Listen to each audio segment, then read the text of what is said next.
Assalam wa rahmatullahi wa barakatuh. I have told that if we follow Islam, we can build a moral society. You see, we have 54 Islamic countries. Even we have 95% Muslims over there. They follow Islam only. Why we can't build moral society in those countries? Like Pakistan, Afghanistan, they have a civil war fight between the Shias and Sunni Muslims. Why we can't build moral society over there, even though they have follow Islam? We have 95 Muslims over there. That is, you have told that if we follow Islam... No, you mean to say that Afghanistan, Pakistan, these countries are following Islam, but there's still civil wars and fighting amongst Muslims like Shia and Sunni?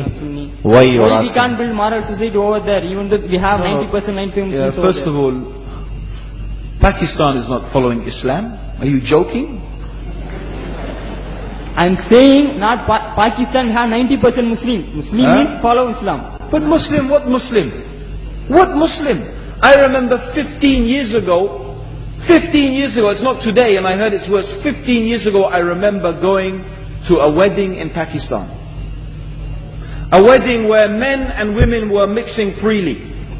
Where the bride was dancing on the stage with all the male members of the family dancing on the stage.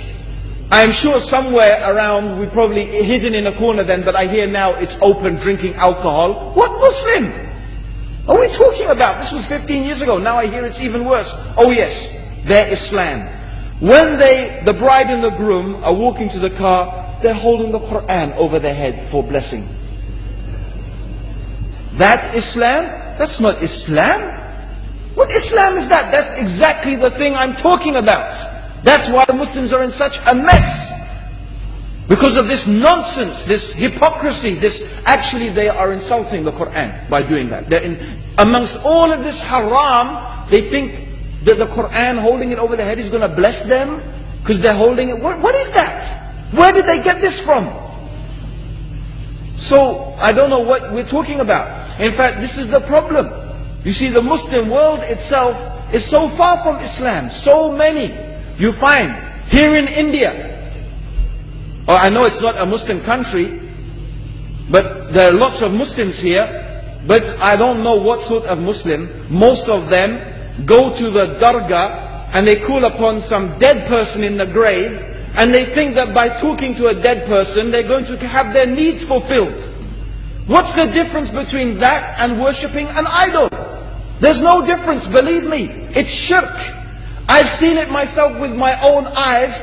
I'm praying in the masjid. The adhan goes. The people are praying in the masjid. And the people in the dargah are not coming to the mosque to pray. They're still going around the dargah and making all their whatever the things they do. What's that? That's not Islam. You go to many countries. You find Pakistan, you want to see Islam in Pakistan. You know, in England, in every street corner we have a pub. You know what's a pub? You know what's a pub?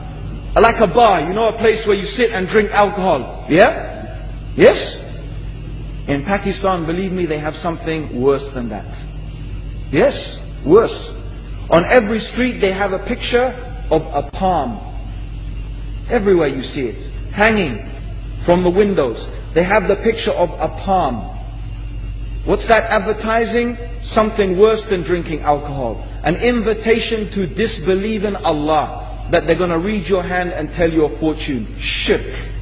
It's shirk. Whoever believes, the Prophet said, sallallahu alayhi wasallam, whoever visits a fortune teller out of curiosity, Allah will not accept their prayers for 40 days. Whoever believes in the fortune teller has disbelieved in Allah and His Messenger. That includes, by the way, horoscopes. Yet you see in Pakistan, a picture everywhere of a hand. Worse than a pub. Worse than a pub. It is better to drink alcohol than make shirk with Allah. Yes. So this is the Muslim countries. You will not find one except they are not doing magic and shirk and kufr. Or except maybe one or two you will find. So this is the state of the Muslims. So no wonder we're in the confusion and the chaos. So these are not good examples. And this is really, in fact, the very reason that I'm saying why we are in such a big mess.